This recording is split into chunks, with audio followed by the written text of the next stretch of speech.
फिर आ जाओ, यहाँ आ जाओ। ये छोटा भाई जितेंद्र अग्रवाल तो प्रदेश अभिमान में। अच्छा ठीक है, ये आप बहुत सबसे ज़्यादा काम आएंगे।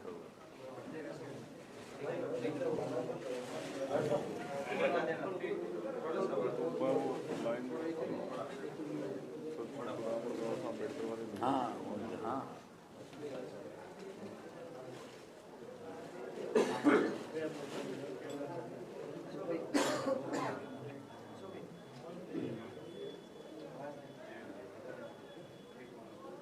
जगदीश जी आपके आगे अगली तरफ जो खड़े। जगदीश जी का स्पेशल छोल आई है। पहले बीएस में बहुत दिन काम किया ना बहुत नहीं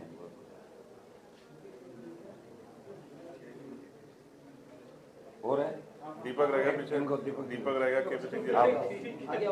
दीपक बहुत स्मार्ट है। अमरचंद जी कहाँ हैं? अच्छा कैसे खड़े हो पीछे भाई? अमरचंद जी डिसिप्लिन कमेटी का है। ये हम सबके ऊपर है। सबसे जरूरी है। हो गया?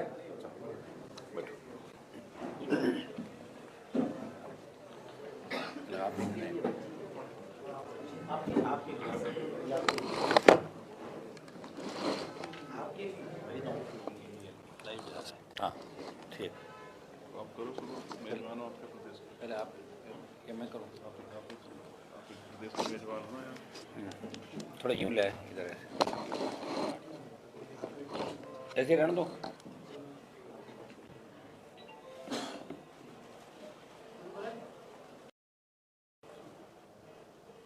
सबसे पहले तो आज़ाद पार्टी के हमारे चीफ भाई चंद्रशेखर जी ने जो आज राजस्थान प्रदेश के अंदर प्रदेश का नौजवान किसान जिस तकलीफ के दौर से गुजर रहा था और आवश्यकता थी कांग्रेस और भारतीय जनता पार्टी को रोकने के लिए मजबूत विकल्प की, तीसरी ताकत की, और आज इन्होंने राष्ट्रीय लोकतांत्रिक पार्टी जो लंबे समय से हम दोनों के बीच बात चल रही थी, आज गठबंधन की अंतिम मोहर लगाई। इनको धन्यवाद देता हूं कि राजस्थान के जवान किसान दलित की पीड़ा को समझते हुए इस प्रदेश को इन दोनों पार्टियों से मुक्त करके और किसान जवान दलितों की सरकार राजस्थान में बने और ये गठबंधन लंबे समय तक देश में चले, इसकी ठोस शुरुआत इन्होंने की। और मैंने इनसे आग्रह किया कि आप स्वयं यहाँ आरएलपी कार्यालय आके और जवानों को संबल दें और समर्थन की घोषणा करें।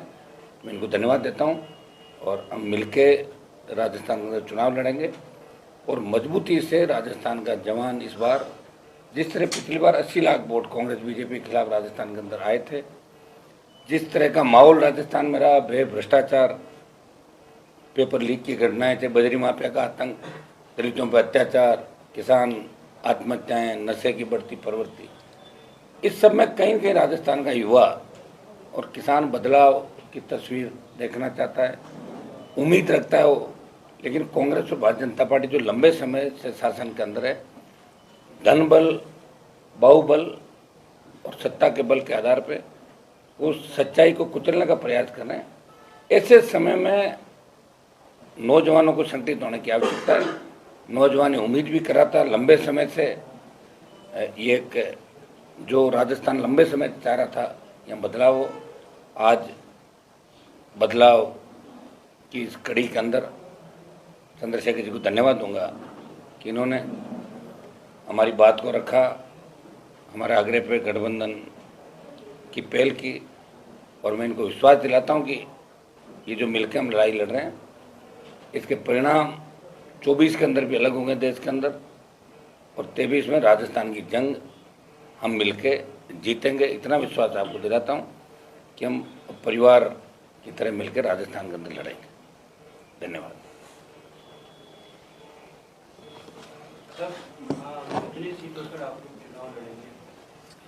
देखिए, आज सीटों को लेकर हमारे कोई दिक्कत नहीं की इस तरह की।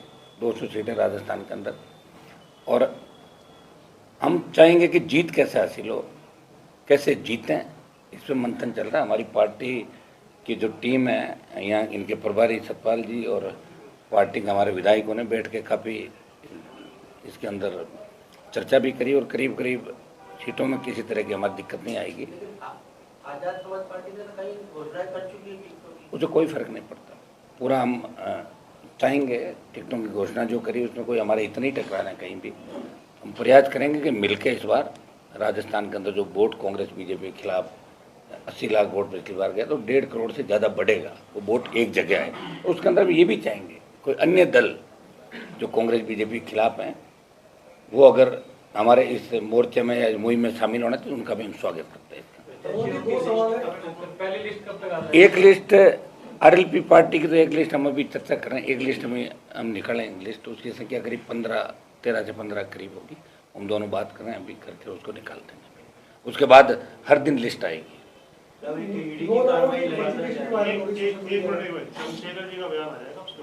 हाँ, एक बार। सम्मानित मीडिया के साथियों, आप सब बहुत शॉर्ट नोटिस पे और यहाँ के बड़े नेता हनुमान बेनीवाल जी के आग्रह पे यहाँ बहुत शॉर्ट नोटिस पे पहुँचे, इसके लिए मैं आपका धन्यवाद करता हूँ। ये अलायंस आज का अलायंस नहीं है, ये अलायंस बहुत दिन पहले डॉक्टर बाबा साहब अम्बेडकर सर छोटू राम जी के नेतृत्व में हुआ कि किसान, कमज़ोर, नौजवान, महिला, उनके हकों की आवाज़, उनकी लड़ाई को लड़ा जाए। अब लोकतांत्रिक स्थिति में हनुमान जी बेनीवाल लंबे समय से इस क्षेत्र को की समस्याओं को लड़ रहे हैं, और कहीं कोई ऐसा मौका नहीं जहां बीजेपी कांग्रेस के लोग तमाशबीन बने हुए थे जनता के हितों के लिए, वो लड़ाई को मैदान में लड़ रहे थे। इसके लिए वो धन्यवाद के भी, और उनकी पूरी टीम, हम उनका दिल की गहराई से धन्यवाद करते हैं कि वो इस लड़ाई को लड़ रहे थे। अब ये लड़ाई क्योंकि इलेक्शन का दौर आ गया और आगे बढ़े, ऐसे व्यक्ति को जो बिना स्वार्थ जनता की लड़ाई लड़ रहे थे, ऐसे लोगों को आगे बढ़ के मौका मिले नेतृत्व करने का, इसकी जिम्मेदारी भी जनता के ऊपर है। पिछली बार 80 लाख से ज़्यादा वोट भारतीय जनता पार्टी और कांग्रेस के खिलाफ जनता ने दिया। 80 लाख लोग वो, और प्लस जिन लोगों को अब हम लोग जोड़ने का काम कर रहे हैं, जो लोग मन से तैयार हैं कि भाजपा और कांग्रेस की सरकार के से मुक्ति चाहते हैं और नए लोगों को आगे बढ़ के काम करते देखना चाहते हैं, चाहे वो नौजवान हो, महिलाएं हों, किसान हों, मजदूर हों, और राजस्थान की वो सम्मानित जनता जिनका विश्वास है लोकतंत्र में, जो बढ़ चढ़ के वोट देते हैं, उनको जोड़ के आने वाले दिनों में एक बड़ी शक्ति हम लोग यहाँ बनाएंगे। 29 तारीख को आरएलपी के स्थापना दिवस पे एक बड़ी रैली भी जयपुर में रखी है, मैं खुद भी उसमें शामिल रहूँगा, और हमारे बड़े पैमाने पे हमारे कार्यकर्ता, नेता और समर्थक भी उस रैली में बढ़ चढ़ के हिस्सा लेंगे। वो एक रैली ही राजस्थान की बहुत बड़ी जो शक्ति बनने जा रही है उसका प्रदर्शन करेगी, और उसके बाद भी हम लोग बहुत सारी रैलियाँ करेंगे।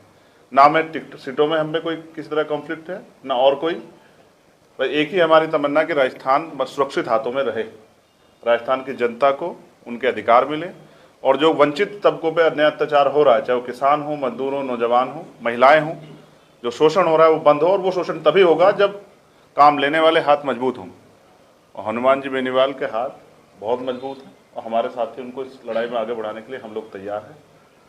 मैं उनकी पूरी पार्टी का, उनके नेताओं का धन्यवाद करता हूं, आज़ाद समाज पार्टी के सभी नेताओं का, भीम आर्मी के सभी नेताओं का धन्यवाद करता हूं, और मुझे आशा विश्वास है कि आज से जो संदेश आपके जरिए जाएगा, कल से जो मनोबल बढ़ेगा, उसका परिवर्तन जो है वो आपको कल से दिखाई देगा। राजस्थान में बहुत सारे लोग जो आशा और उम्मीद के साथ बैठे हैं राजस्थान में परिवर्तन हो, वो इस मोर्चे को मजबूत करने के लिए अगर साथ आएंगे तो हम उनका भी स्वागत करेंगे। लेकिन ये मोर्चा एक नया इतिहास लिखेगा राजस्थान में, और किसान, कमेरों, नौजवानों को, महिलाओं को जो शोषण और परेशानियां उनके सामने हैं, वो उनसे मुक्ति मिलने का काम हम लोग करने जा रहे हैं। धन्यवाद। अब कोई सवाल हो तो बताओ। आने वाले समय में हनुमान और रावण एक साथ यहाँ पर मतलब दिखेंगे चुनाव? इस पे मुकदमा हो जाता है गलत शब्द कहने पे। तो हनुमान जी बेनीवाल खुद से इतने मजबूत हैं, जिन्होंने हमेशा साबित किया, और वो लड़ते हुए जाति धर्म नहीं देखते। इससे मैं उनकी बहुत प्रशंसा करता हूँ, और हमारे साथियों का भी ये मन था कि ये लड़ाई, अब जो लड़ाई वो अलग अलग लड़ रहे थे, अब मिल के लड़ेगी, वोट में बंटवारा ना। तो जो बटा हुआ वोट है आप देखना, वो इकट्ठा होके इस अलायंस को मिलेगा। और एक मैंने फिर कहा कि इस बार चीफ मिनिस्टर ये अलायंस ही तय करेगा और चीफ मिनिस्टर आपके बीच में बैठा हुआ है। इसका बहुत जल्द जो है जब जनता वोट करेगी आपको पता लग जाएगा। दलित वोटों पर कुछ प्रभाव पड़ेगा, हनुमान जी बेनीवाल को मिलेगा फायदा?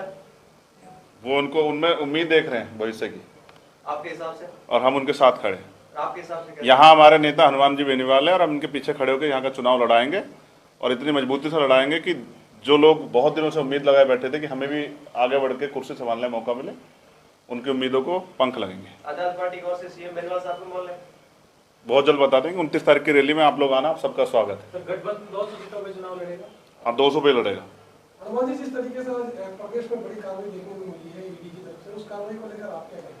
देखिए, ईडी की जो कार्रवाई हुई है ये उस समय होनी चाहिए जब पेपर लीक की घटना हुई। अभी कार्रवाई, और दूसरा मैं कहना चाहूँगा कि खाली कार्रवाई से नहीं होता, दो चीज़ होती है। मुख्यमंत्री बयान देते हैं जल शक्ति मंत्री के खिलाफ कि ये संजीवनी के अंदर आरोपी, सीएम खुद ही बयान देते हैं रोज, तो आरोपी तो गिरफ्तार करें, और नहीं है तो बयान नहीं दें।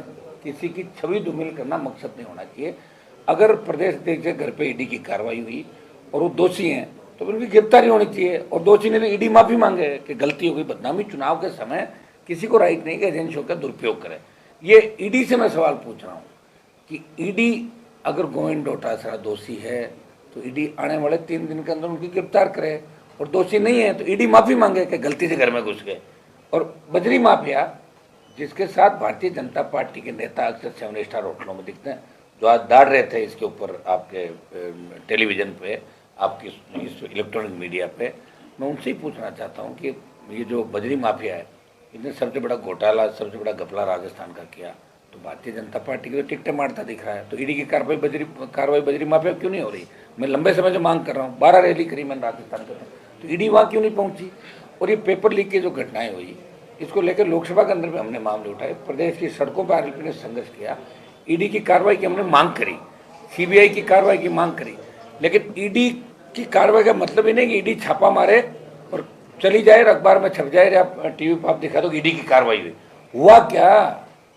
अगर दोषी है पकड़ो, और नहीं है तो कार्रवाई मत करो। ये प्रदेश की जनता जानना चाहती है, और अशोक गहलोत से भी पूछ रही है कि आप बार बार शेखावत पर जो आरोप लगा रहे हो कि संजीवनी में दोषी है, दोषी तो गिरफ्तार करो, और नहीं है तो बदनाम मत करो। ये चुनाव के समय ही बात क्यों लेके आ रहे हो? अब तो चुनाव है, चुनाव से पहले भी कार्रवाई हो सकती है। क्लियर करना चाहिए। राजस्थान की जनता चाहती है कि क्लियर कटो, हमें भ्रामक प्रचार और दुष्प्रचार के अंदर नहीं धकेला जाए। ये राजस्थान की आम जनता, ईडी की कार्रवाई होनी चाहिए। मैं कह रहा हूँ ईडी सीबीआई हम सब मांग करते हैं, ये इसी के लिए एजेंसियाँ बनी, लेकिन उसका समय तय होना चाहिए कि आज का समय क्यों चुना, या ये 3 महीने पहले क्यों नहीं कार्रवाई? क्या इतने टाइम पर डॉक्यूमेंट नहीं मिले थे कि टारगेट करके जैसे किस किस को आप कर रहे हो? तो ये जो समय है, और जब कार्रवाई कर ली, ईडी के पास सूचनाएं थी तभी तो वहाँ ईडी पहुंची तो फिर ईडी को इसका खुलासा करना चाहिए और इनके खिलाफ कार्रवाई कर, और नहीं तो ईडी को माफी मांगनी चाहिए। मेरा इसके अंदर ये कहना है। और बजरी माफिया के खिलाफ ईडी को बड़ी कार्रवाई करनी चाहिए, जो भारतीय जनता पार्टी के टिकट बांट रहा है। गठबंधन अपना मैनिफेस्टो कब तक जारी करेगी? मैनिफेस्टो तो हम कर देंगे 29 की रैली के तुरंत बाद, 1-2 दिनों के अंदर बैठ के तय कर लेंगे। हमारा मैनिफेस्टो करीब करीब एक साइड रहेगा, गठबंधन का एक ही मैनिफेस्टो होगा। दूसरी पार्टी है जो अपना संकल्प पत्र बनाने के लिए या फिर सुझाव मांग रही है जनता से या लोगों से, लेकिन आपकी पार्टी जो नई पार्टी है, नया क्या कर रहे हो इस बार? आपकी सरकार में तो पार्टी, हम तो सारे नया ही कर रहे हैं, और कर कौन रहा नया? राजस्थान के अंदर 70 साल में किसी ने नया किया ही नहीं भाई। पहली बार ये अलायंस भी नया हुआ, देखिए आप, जवानों का और संघर्षशील 2 नेता जो देश में लड़ाई लड़ रहे हैं, प्रदेश में लड़ाई लड़ रहे हैं। पहलवान बेटियां संकट में थी, आप भी गए थे, चंद्रशेखर जी गए, मैं वहाँ गया उन बेटियों के लिए। किसानों को, किसान आंदोलन के अंदर हम दोनों थे, अग्निपथ के खिलाफ हम दोनों थे। प्रदेश की कई ऐसे दलितों पर अत्याचार हुए जहाँ आप भी आए, मैं भी गया। चाहे जालोर के अंदर मटकी का मामला हो, वहाँ ये भी गए, मैं भी गया। बहुत से किस्से हैं हमने मिलकर लड़ाई लड़ी, और निश्चित रूप से टोल मुक्त राजस्थान, मुक्त बिजली की जो हमारी मिलकर हम सारा तय करें, जो हमारे मुद्दे हैं, जिसको लेकर आरएलपी का गठन हुआ और जिसको लेकर आज़ाद पार्टी का गठन हुआ, कि हमारे वो मुद्दे जिनको लेकर पार्टियों का गठन हुआ, वो तो रहेंगे ही रहेंगे, कि वो तो हमारे घोषणा पत्र में रहेंगे। उसके अलावा हम बैठ के पेपर लीक की घटनाएं नहीं हो, अपराध नहीं हो, बेमुक्त भ्रष्टाचार मुक्त, एसीबी को और मजबूत किया जाए, सशक्त लोकायुक्त हो। हम चाहते हैं बेमुक्त भ्रष्टाचार मुक्त राजस्थान, और वोटों का बंटवारा नहीं, और निश्चित रूप से वोट का बंटवारा इस बार नहीं होगा। कांग्रेस और भारतीय जनता पार्टी के नेताओं की जैसे ही गठबंधन का ऐलान हुआ, मुझे लग रहा है तबीयत खराब होगी राजस्थान। अनुमति एक सोशल मीडिया पर आरएलपी के 9 उम्मीदवारों की लिस्ट जारी वायरल हो रही है, उस लिस्ट को लेकर आप क्या कहेंगे? फर्जी है, ओरिजिनल है? मुझे नहीं पता कब हुई जारी, सुबह से 1 घंटे में ग्रुपों में चलती रहती है, पता नहीं कौन कितने 18 की है क्या? 2018 वो तो अब एक लिस्ट अभी जारी करें, हम दोनों बैठे हैं बात करके 15 ये भी अब जारी कुछ भी करते थे। सोशल मीडिया पर आप देख रहे हो ना, ये सोशल मीडिया का ज़माना, बच्चे कर देते हैं इसको, लेकिन हमारी अभी तक कोई अधिकृत सूची जारी नहीं हुई। अब हम बैठे हैं क्योंकि गठबंधन हमारा हो गया, पहले से मन में हमारे गठबंधन था, आज ऐलान हो गया। एक बार बैठ कर एक सूची हम थोड़ी देर बाद जारी करेंगे और उसके बाद अगली सूची हम बैठ के कल से हमारे वापस यहाँ चर्चा करके और आगामी सूची आ जाएगी। इस गठबंधन का सर किससे जाएगा मेरे ख्याल से? सर तो राजस्थान के जवानों को जो संघर्ष कर रहे हैं, और ये जो दुआएं हम लोगों को मिली दोनों, इन पे भी हमला हुआ, बताइए। मेरे पे भी 2 बार हमले पहले हुए थे। ईश्वर ने हमें भेजा यहाँ पे कि सेवा करो आप, दलितों की, किसानों की, जवानों की, देश की। तो गठबंधन का श्रेय तो हर उस आदमी को जाएगा जो गठबंधन चाहता था, जो 1 महीने से ये कह रहा था गठबंधन करो, गठबंधन करो, गठबंधन करो। हो गया गठबंधन, इसलिए हम लोग ईश्वर हमारे साथ है, तभी तो गठबंधन हुआ। और हमारे परिवार जी, ये सारी जो टीम बैठी है आज़ाद समाज पर, इनको और मेरी पूरी टीम और पब्लिक तो राजस्थान की चाहती थी, और उत्तर प्रदेश से हमारे पुष्पेंद्र जी, हरियाणा, तमाम जगहों पर टेलीफोन आ रहे थे कि साहब गठबंधन जल्दी करो, जल्दी करो।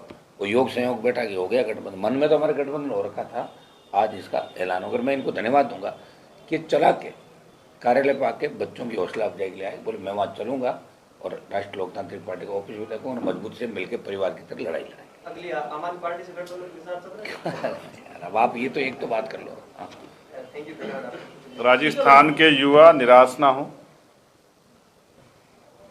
उनके साथ जो समस्या लंबे समय से रही, ये मोर्चा उनकी समस्याओं पे मजबूती से काम करेगा, चाहे वो CHA के बच्चे हों, चाहे वो 3rd ग्रेड टीचर हों, जिनके साथ ट्रांसफ़र की परेशानी, हर आम जन की समस्या के लिए मोर्चा अपने मैनिफेस्टो में सब चीज़ें लेके आएगा जिनसे उनके जीवन में खुशहाली आएगी। निराश ना हो, हताश ना हो, मिलके इस गठबंधन को मजबूती से वोट करें और परिणाम आपके सामने आए। धन्यवाद।